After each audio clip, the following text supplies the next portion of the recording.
Hỡi kẻ làm vợ phải vâng phục chồng mình như vâng phục Chúa, vì chồng là đầu vợ, khác nào Đấng Christ là đầu hội thánh. Hội thánh là thân thể Ngài, và Ngài là Cứu Chúa của hội thánh. Ấy vậy, như hội thánh phục dưới Đấng Christ, thì đàn bà cũng phải phục dưới quyền chồng mình trong mọi sự. Hỡi người làm chồng, hãy yêu vợ mình như Đấng Christ đã yêu hội thánh, phó chính mình vì hội thánh, để khiến hội nên thánh. Sau khi lấy nước rửa và dùng đạo làm cho hội thánh sạch, đặt tỏ ra hội thánh đầy vinh hiển, không vết, không nhăn, không chi giống như vậy. Nhưng thánh sạch, không chỗ rách thừa ở trước mặt Ngài. Cũng một thể ấy, chồng phải yêu vợ như chính thân mình. Ai yêu vợ mình thì yêu chính mình vậy. Vì chẳng hề có người nào ghét chính thân mình, nhưng nuôi nấng săn sóc nó như Đấng Christ đối với hội thánh. Vì chúng ta là các chi thể của thân Ngài, vậy nên người đàn ông phải lìa cha mẹ và dính díu với vợ mình, hai người cùng nên một thịt. Sự mầu nhiệm ấy là lớn. Tôi nói về Đấng Christ và hội thánh vậy. Thế thì mỗi người trong anh em phải yêu vợ mình như mình, còn vợ thì phải kính chồng. Là chặt kính chàng cho vợ cụ. Mau doa bos tang ai đi.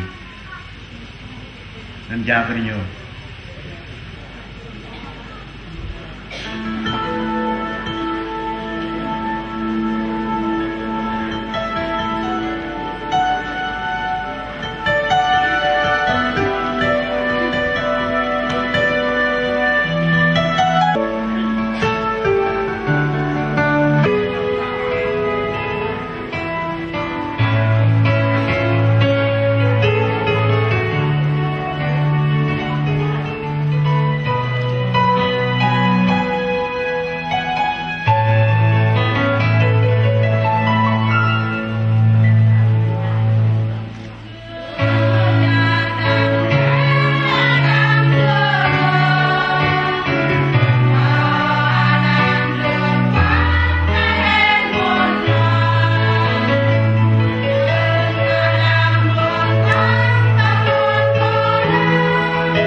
ta sẽ có lời Chúa từ sư Huỳnh Cường, trưởng ban đại diện. Xin rất trân trọng mời sư lên tòa giảng có lời Chúa.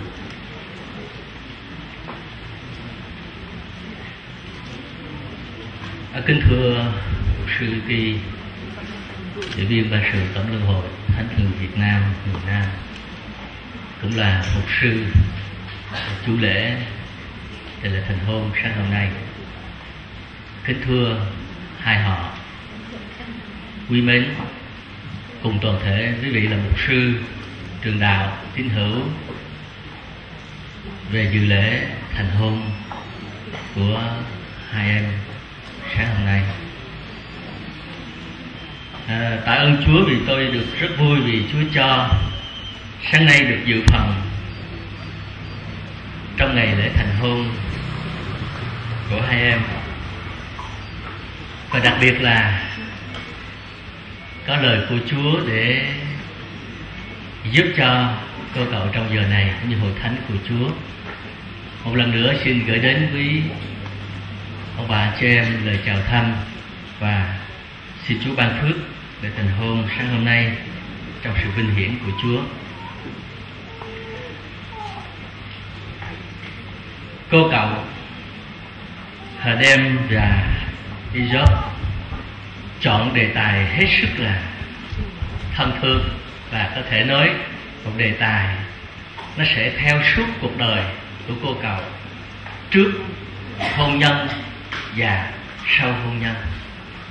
Và căn cứ trên lời của Đức Chúa Trời, đó là hãy bước đi trong sự yêu thương.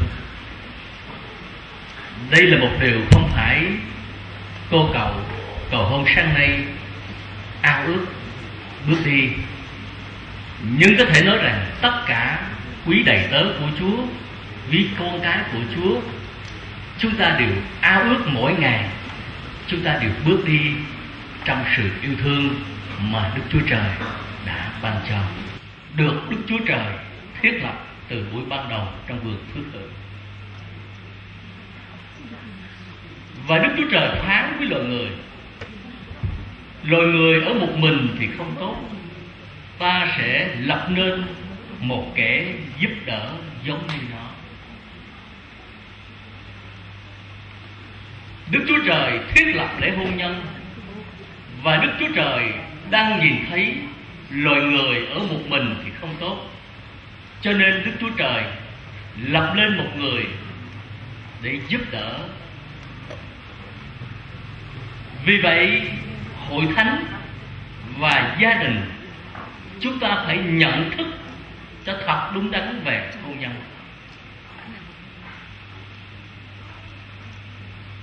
Bởi vì hôn nhân là do Đức Chúa Trời thiết lập. Nếu chúng ta không biết tôn trọng hôn nhân thì nó sẽ đi đến sự thất bại. Nhưng nếu chúng ta biết tôn trọng hôn nhân thì nó sẽ đem lại sự hạnh phúc cho gia đình và cho cả hội thánh của Đức Chúa Trời. Còn ngược lại, nếu chúng ta không biết tôn trọng hôn nhân, có sự hôn nhân là bình thường, nay chúng ta lập gia đình, mai chúng ta bỏ, hoặc là làm theo ý của con người, thì chúng ta nên nhớ rằng nó không đem lại tốt đẹp, mà đôi khi còn mất hạnh phúc ngay trong gia đình của chúng ta.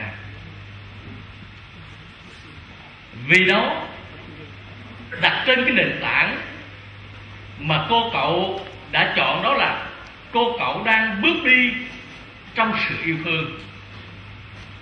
Vì cô cậu cũng biết rằng tình yêu là một phần quan trọng trong cuộc sống của con người.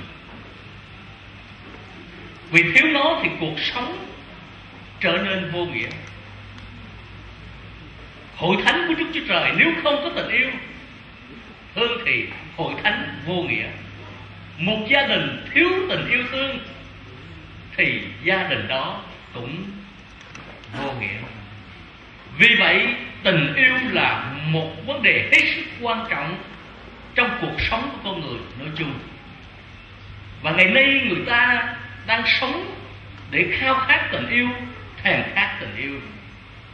Bởi vì chúng ta thấy trên đất nước hiện nay xảy ra rất nhiều điều thiếu mất tình yêu, cho nên những người họ đang sống trong sự bạo loạn, họ sống trong sự chia rẽ, thì họ đang khao khát tình yêu.